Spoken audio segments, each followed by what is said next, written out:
I was pressed against a fogged bathroom mirror in a downtown hotel, my wedding ring turned inward against my palm, while another man stood behind me with his hands on my hips.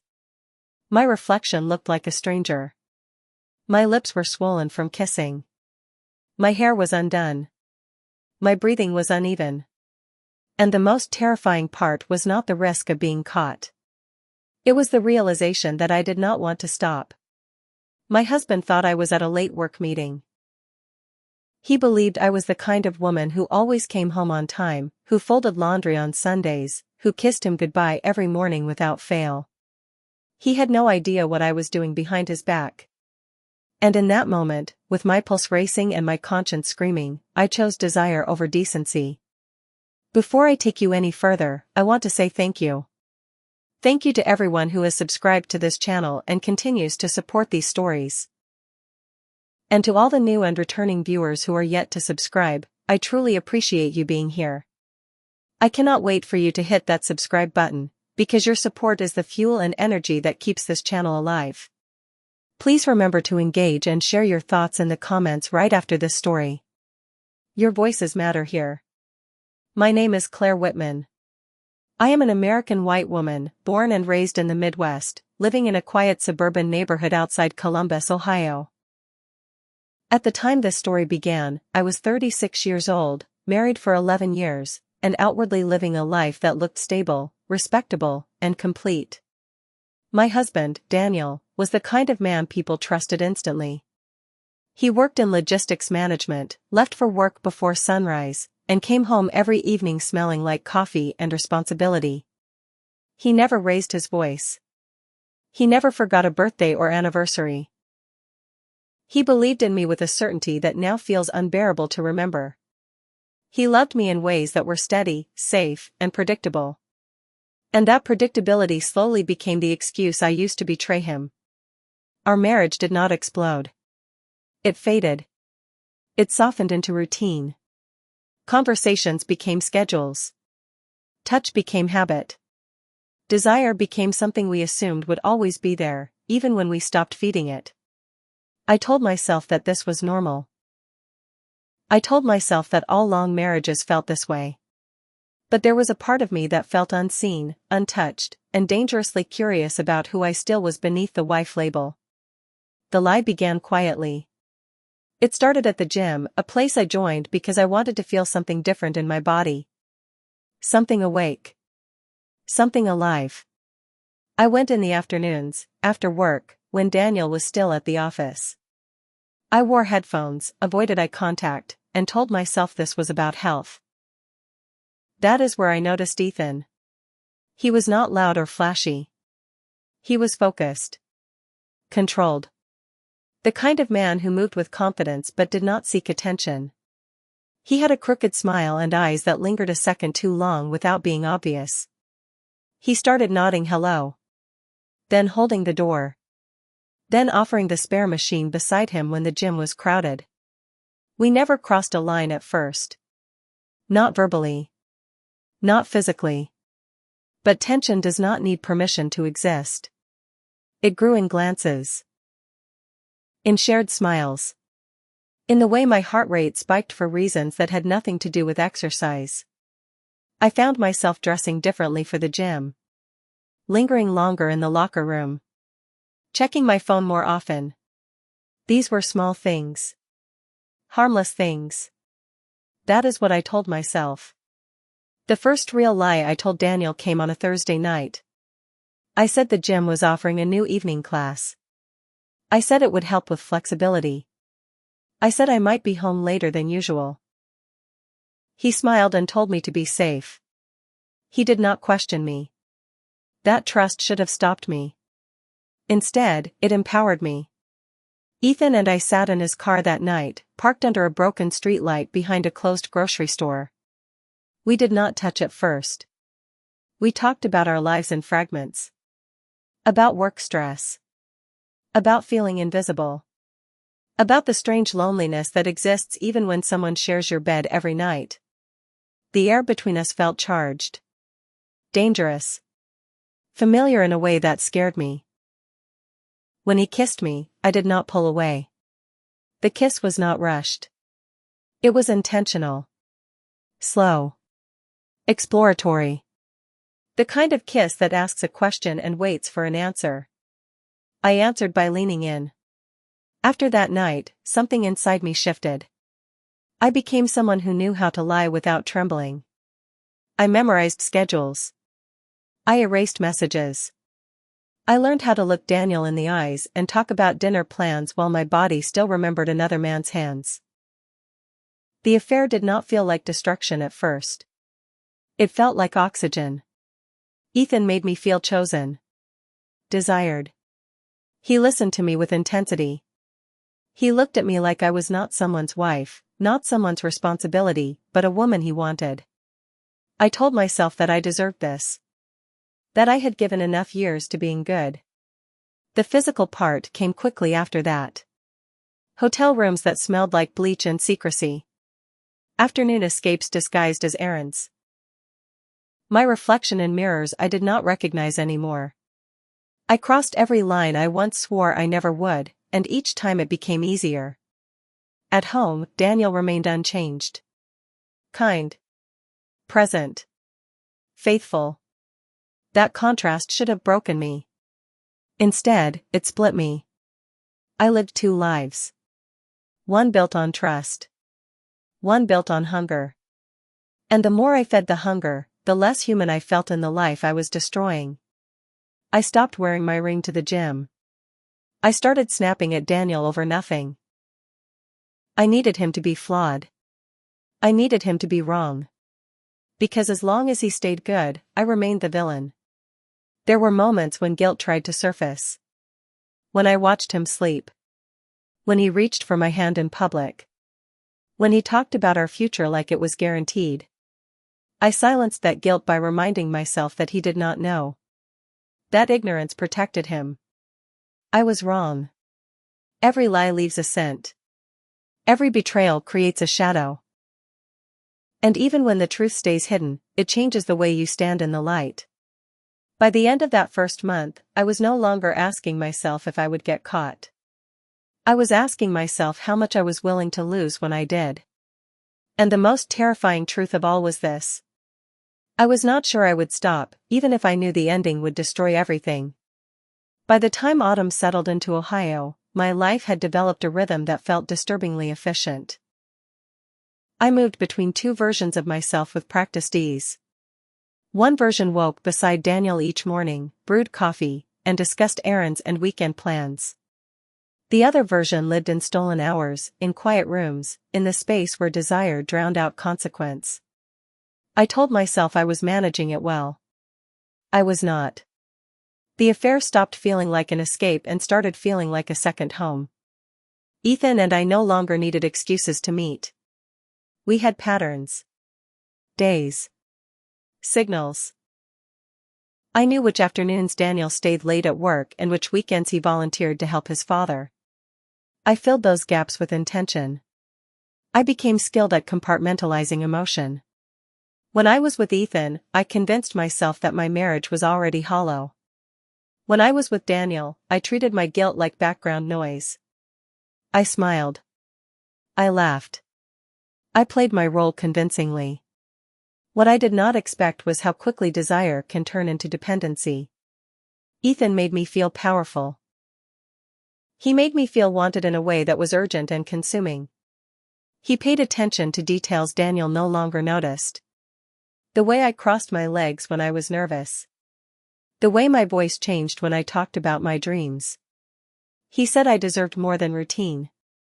I absorbed those words like permission. The physical connection deepened, not through graphic moments, but through intensity. Through the way silence between us felt heavy. Through the way his presence demanded all of my focus. Through the way I forgot to look at my phone when I was with him. Those hours felt suspended from reality, like nothing outside those walls could touch us. At home, Daniel tried harder. That was the cruelest part. He started planning dinners again. He asked about my day with genuine interest. He touched my back when he passed behind me in the kitchen. He sensed distance but responded with effort instead of accusation. Every kind gesture felt like a weight added to my chest. I responded by pulling away. I needed him to be less good. I needed justification. So I began to rewrite our history in my head. I focused on old disappointments. Missed moments. Small hurts that I exaggerated into reasons. I told myself I was lonely long before Ethan arrived. The lies grew more complex. I said I was attending a weekend wellness workshop. I said I was helping a coworker through a difficult time. I said I needed space to think. Daniel respected every request without suspicion. That trust made me bold. It also made me reckless. The first crack appeared in the form of a question. Daniel asked me one evening why I no longer wore my wedding ring. I brushed it off with a casual explanation about irritation and swelling from workouts. He accepted it, but his eyes lingered longer than usual. Something shifted in his expression. Not anger. Awareness. That night, I lay awake beside him, listening to his breathing, wondering if intuition had finally found him. Ethan, meanwhile, began to change. The more time we spent together, the more he revealed pieces of himself that did not align with the fantasy I had built. He avoided talking about his future. He deflected when I mentioned permanence. He enjoyed the secrecy too much. I started to sense that I was an escape for him, not a destination. That realization should have pulled me back. Instead, it pushed me deeper. I had already sacrificed too much to stop. I had crossed lines that could not be uncrossed. I was invested in the illusion that this meant something more. That the risk itself validated the connection. One afternoon, while sitting in traffic, I saw Daniel's car parked outside the gym during hours he was never supposed to be there. My heart dropped into my stomach. I drove past without stopping, my hands shaking on the steering wheel. Later, I learned he had left work early due to a cancelled meeting. He mentioned the gym casually that evening, saying he thought about joining me sometime. I laughed too loudly. I changed the subject too quickly. He noticed. From that point on, the house felt different. Quieter. Charged. Daniel started asking questions that were gentle but precise. He asked about timelines. About names. About details I had grown careless with. I answered smoothly, but my confidence was fraying. The affair no longer felt like oxygen. It felt like pressure. Ethan began pulling back emotionally. He cancelled plans last minute. He took longer to respond. When I pressed for reassurance, he offered charm instead of clarity. I realized then that the fantasy had always been one-sided. I had risked everything. He had risked convenience. That imbalance hurt more than I expected. At home, Daniel found a receipt in my car from a hotel across town. I claimed it belonged to a coworker I had driven that day. The lie landed thin. He did not argue. He nodded and walked away. The silence that followed was worse than confrontation. I started losing sleep. I checked my phone obsessively. I jumped at small noises. The double life was no longer exhilarating. It was exhausting. One evening, Daniel asked me if I was happy. The question felt like a blade. I said yes. The word tasted false. He looked at me for a long time, then told me he loved me and went upstairs alone. That night, I cried in the bathroom without making a sound. I understood then that the truth was no longer hidden. It was circling. Waiting. And when it landed, it would not be gentle. By the end of that week, Daniel had begun checking timelines. Asking mutual friends casual questions. Paying attention in ways he never had to before. I felt it in the air. The calm before exposure. I was running out of places to hide. And for the first time since the affair began, fear outweighed desire. Not fear of losing Ethan. Fear of facing myself when everything finally collapsed. The truth did not arrive with screaming or shattered furniture. It arrived quietly, like something that had already made peace with its own cruelty. I came home one evening to find Daniel sitting at the kitchen table with my phone laid face down in front of him. He had not gone through it in a frantic search. He had gone through it slowly. Carefully. Methodically. I could see it in his posture. Straight-backed. Controlled. Devastated. He asked me to sit down. I already knew what he had found. The erased messages that were not fully erased. The calendar entries I forgot to clear. The location history I underestimated. My heart raced, but my body felt strangely heavy, like it had been waiting for this moment. He did not ask who the man was at first. He asked how long. When I told him, his face changed in a way I had never seen before. It was not anger. It was grief. The kind that hollows a person out from the inside. I watched the man who trusted me completely absorb the weight of my betrayal in silence. He asked if I loved the other man. I said I did not know. That answer hurt him more than a confession ever could. He asked if I had been careful. If I had brought another man into our bed, into our home, into our life. I answered honestly. There was no point in protecting myself anymore. Every truth felt like another door closing behind me. Daniel stood up slowly. He did not raise his voice. He did not insult me. He did not beg. He told me that the marriage ended the moment I decided to live a second life. He told me that trust, once broken at this level, does not regenerate. It dies. He asked me to leave. Not temporarily. Not for space. Permanently. The words felt unreal.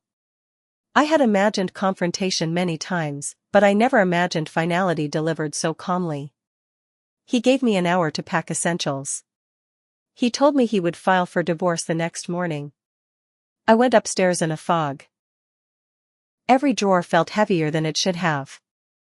Every object felt like evidence of a life I no longer deserved.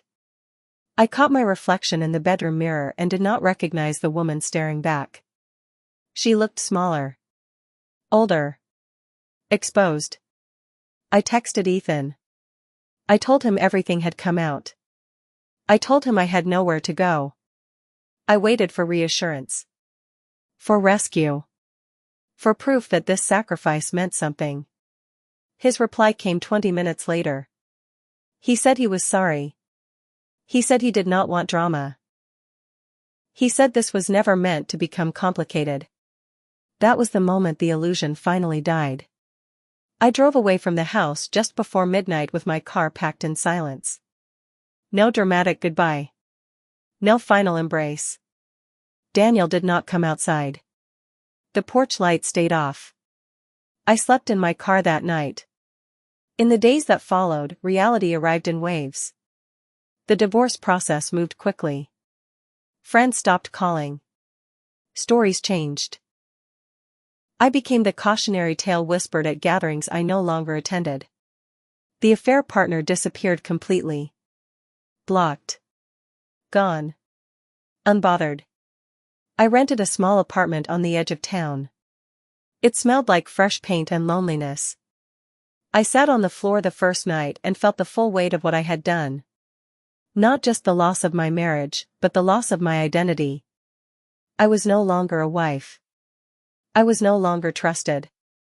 I was someone who had chosen desire over dignity. Daniel never reached out again. There was no forgiveness. No closure conversation. No second chances. He moved on with a strength I did not expect. That hurt more than hatred would have. I replayed moments constantly. The lies. The choices. The points where I could have stopped. I understood then that excitement fades, but consequences stay. I lost a good man. I lost a safe life. And the thing I chased did not even stay long enough to watch the damage. This is not a story about redemption. It is a story about reality. About how betrayal feels thrilling until it costs you everything. About how secrecy rots the soul long before it destroys relationships. I live with that truth now. Alone. Awake. And fully aware that some doors close forever, not because of fate, but because of choice.